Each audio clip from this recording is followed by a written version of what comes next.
السلام علیکم تمام سننے والے دیکھنے والے دوستوں کو جاوید شیخ کی طرف سے السلام علیکم۔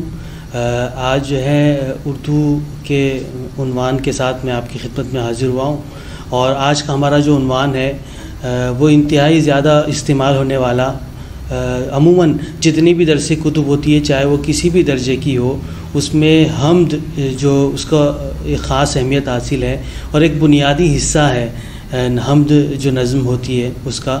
تو آج انشاءاللہ ہم حمد کے حوالے سے اس کی تعریف کو بھی بیان کریں گے، اور چند حمد گو شعراء جو بہت سارے ایسے شاعر جنہوں نے اپنے کلام میں حمد کو جگہ دی ہے اور حمد باری تعالیٰ کے ذریعے اپنے کلام کو چار چاند لگائے ہیں، اس میں روشنی بھری ہے، اس کو معطر کیا ہے۔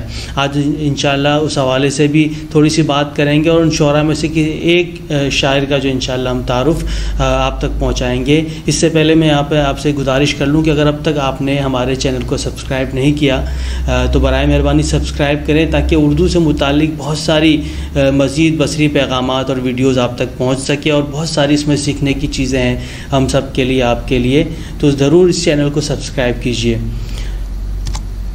حمد کی تعریف کی طرف ہم چاہتے ہیں۔ حمد وہ نظم ہے جس میں اللہ تعالیٰ کی تعریف بیان کی جائے، مطلب وہ نظم جس میں شاعر نے اللہ رب العالمین کی تعریف بیان کی ہو، تو وہ نظم حمد باری تعالیٰ کہلاتی ہے۔ اور جن اشعار کے اندر اللہ رب العالمین کی تعریف ہو وہ اشعار حمدیہ اشعار کہلاتے ہیں۔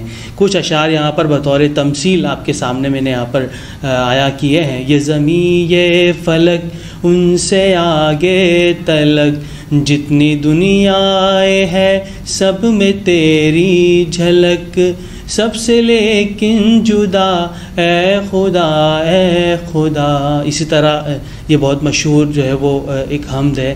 چاند تاروں میں تو مرغزاروں میں تو اے خدایا، کس نے تیری حقیقت کو پایا۔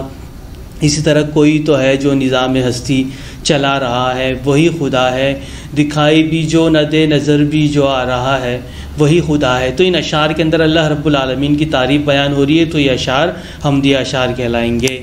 چند حمد گو شاعر یہاں پر میں نے 4 شعراء کا انتخاب کیا ہے۔ بہت ہی معرکۃ الآراء شاعر ہے، اپنے زمانے کے ایک بڑے نام ہیں۔ اسماعیل میٹھی ہے، پروفیسر عنایت علی خان ہے، الطاف حسین حالی ہے، اور ماہر القادری ہے۔ ان کی حمد بہت زیادہ جو ہے وہ عرف کے اندر جو ہے معروف ہے، مشہور ہے۔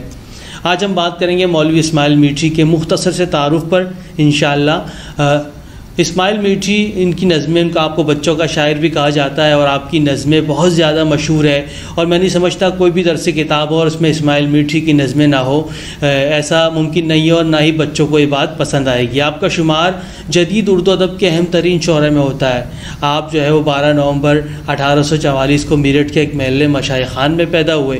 اب یہ علاقہ چونکہ اسماعیل میٹھی کا ایک بڑا نام ہو گیا تو اسماعیل نگر کے نام سے یہ مشہور ہے۔ دوران ملازمت تعلیم مکمل کرنے کے بعد جب آپ کلک میٹھی سے آپ کی ملاقات ہوئی، اور کلک میٹھی کون تھے کہ جنہوں نے انگریزی کی 15 اخلاقی نظموں کا منظوم ترجمہ جواہر منظوم کے نام سے کیا تھا۔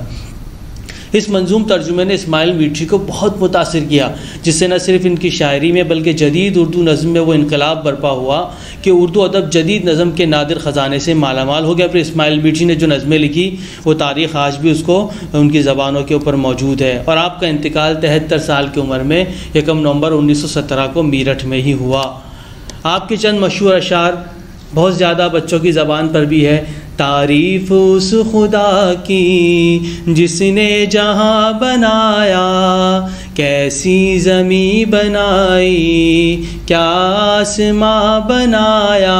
ادب سے ہی انسان ہے، ادب جو نہ سیکھے وہ حیوان ہے۔ بگڑتی ہے جس وقت ظالم کی نیت، نہیں کام آتی دلیل اور حجت۔ اسی طرح اور بھی بہت سارے ان کے اشعار ہیں، آپ پڑھ سکتے ہیں۔ ان کی مشہور کتابیں یہاں پر میں نے آویزہ کی ہے، آپ ان کو تلاش کر سکتے ہیں، انٹرنیٹ کے اوپر موجود ہے، ان سے استفادہ کیا جا سکتا ہے۔ تو آج حمد کی تعریف اور حمد گو شعراء میں سے اسماعیل میٹھی کا تعارف آپ کے سامنے میں نے پیش کیا۔ یقیناً آج کی ویڈیو پسند آئی ہوگی، اور پسند آئے تو لائک اور شیئر ضرور کیجیے، ہمارے ساتھ رہیے، چینل کو سبسکرائب کیجیے۔ انشاءاللہ اگلی ویڈیو کے اندر ہم مزید شعراء کے تعارف کی جانب بڑھیں گے۔ اپنا خیال رکھیے، اللہ حافظ۔